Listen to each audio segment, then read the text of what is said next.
Welcome back, everybody. Here we are, and we're going to be taking a quick look at another node in the DJZ-NODES pack. Before I forget, hit that bell. Now, where were we? Called String Painter. Now, I'm going to try and make this quick, but this is actually a really cool concept that I've been working on with String Paint Sunday. You might have seen him in the Discord. It's got to be going on now 2 years. We actually figured this out way back in 1.5. The actual concept is because of the fact there's natural language processing, because of the fact there's a tokenizer, because of the fact that it picks up and letters have an impact on the generation. Okay, so you can lock up your seeds. So what we're doing right here, we're talking about locking the seeds. All the seeds are locked, but then we change a 32 or 16-bit hex code at the end of the prompt. Very simple stuff. And the thing is, this will work with any text to whatever, okay? Unless they've specifically written code to strip out things like that, which would make sense and is easier to do. You know, recognize a hex code and get rid of it, because why would so? But the point is, if you've got raw access to the image generation model, it's trivial to add a short string to the end. And you might think, well, why the hell are you doing that? We already have a seed system. And yeah, you're right. But when we lock the seed, it makes it the same. So when you do these very small changes, it mathematically has an impact on the generation. And what that impact usually is a chaotic inpainting of the scene, or usually it's the scene. Sometimes it's the character. Okay. And it is chaotic. Okay. But it gives you a very fine variation, which is kind of like an inpainting. It's just, and I think that actually, if you were to apply this technique to things like inpainting, you're going to get some interesting results. But I haven't applied it to everything yet. All I know is on text to image and image to image, this works 100%. Text to video still works. Okay. I just don't have much of a chance to show that off because it's so resource intensive still. Okay. There are two versions of String Painter. Let's dive in. So the first version of String Painter is very simply easy. I want to do show. Okay, is very simply makes, wait, it's not correct. Do it again. There we go. So if I was now to fix it, it's fixed. Okay. If I was now to increment, it's going to go up by 1. Up by 1. Put it on increment. Up by 1. Let's see if it gets it right. F01. So far it's doing it. Oh yeah, come on. Oh, look at that. That's beautiful. So it's a way to manage the increment of the string. Okay, obviously you can do fixed, decrement, you can do randomize. There is another mode called random. It's like double random, I guess, which just scatters it all over the place because I've tried to make it double random. All right. I was just having fun, guys. Okay. But I actually use the 32-bit string usually. I find it's a little bit more. And I tend to actually fix it. Okay. And then, or for example, if you want to get 4 variations, I would go to increment and then I would batch up for count and run it. So I've already got an image I like. Let's get 4 more extremely fine variations. And I suppose, well, we'll have a little look. But the point is that it will make small variations on your image. You've got it in 16 or 32-bit mode. If we take a look at the next one, we've also got seed being pushed out on the V2 because I thought we needed to make our own seed generator because the first one just uses the standard inbuilt comfy seed generator, which is fine. But I wanted to do a couple of things. Like, for example, what if you only want a seed range of 60 frames and you want to get a random scattering of hex codes from in that range of 50? So you see how now it's on the full range by default. Well, what if I was to say 5,000 by 5,000, what was it? 5,060. Yeah. And I've got it on 16-bit. I've got it on randomize and increment. And then what it should do is it should only give me, because it's going to convert this into like a bracket, I guess. Can I make it smaller and show it? off. I wonder if I'll break it. All right. We'll make it one higher. At least there was an error though, right? Okay, now I don't know. Ah, yeah, hang on.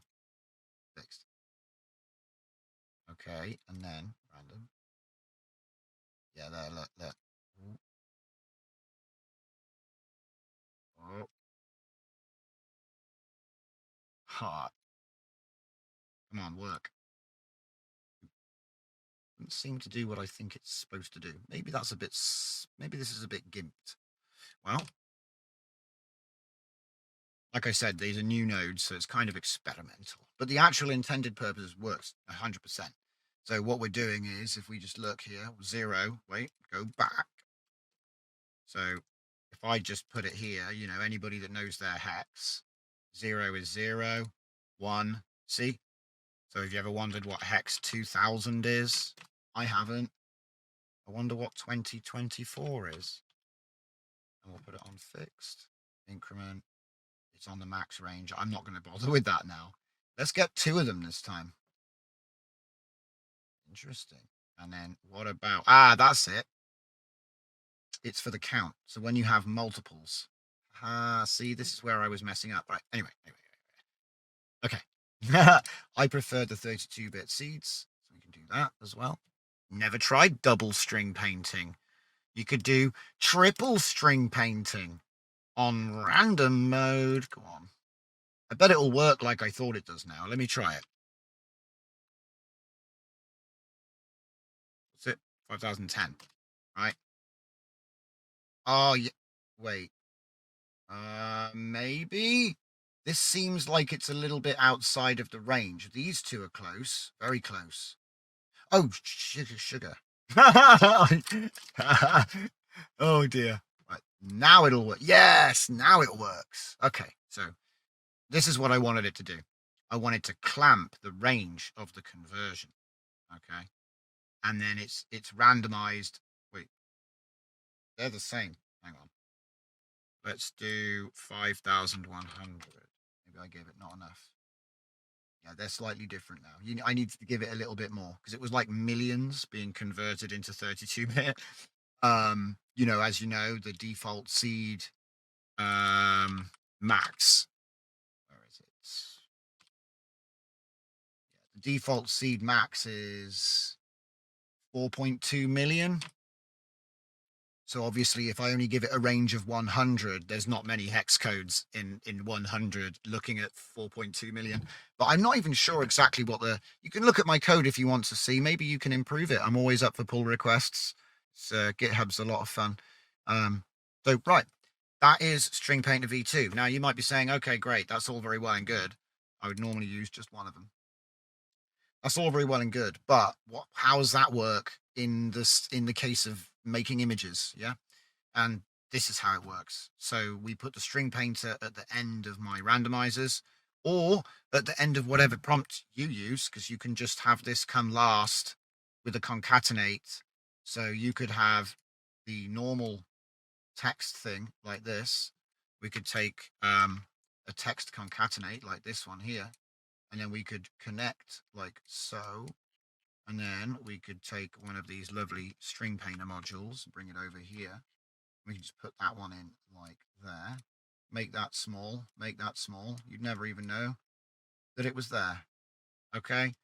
And obviously at that point, what you do is you would connect the string to the text positive input. That's all you got to do there. And you know, it doesn't clutter it up because you've just got the string painter here, you've got this here, and you've got that over the top.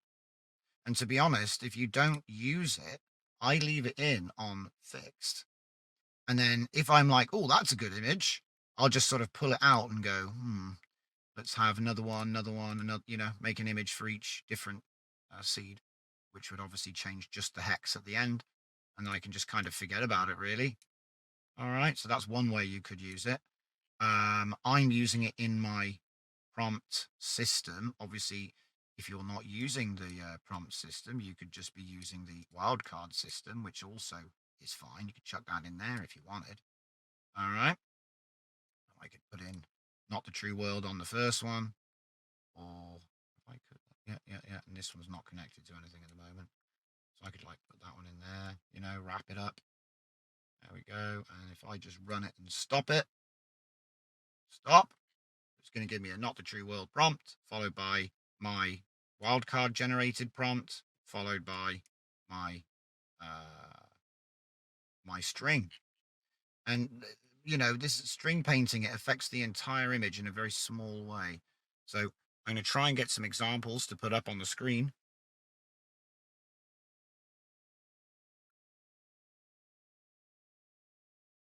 And with any luck, that should give you a rough idea of what it is I'm talking about. It's a very small difference. Sometimes it's just like the clock in the background changes. Sometimes they'll change their hand to a different hand position or shape. Sometimes they might change their facial expression. There's a lot of stuff that can happen. But what I tend to do is I'll put them in layers and then paint the stuff I want back in with just standard masking in Photoshop or whatever image editor that it is that you decide to use. So lots of options for composition. So we're going to explain what this actually is soon. And that is everything I have for you today. So I'll see you next time. So memberships are here. I've added donator and member. The donator membership is just you want to support the channel, help us grow. Member, you're going to get some exclusive video access. And check out the join now button for more information.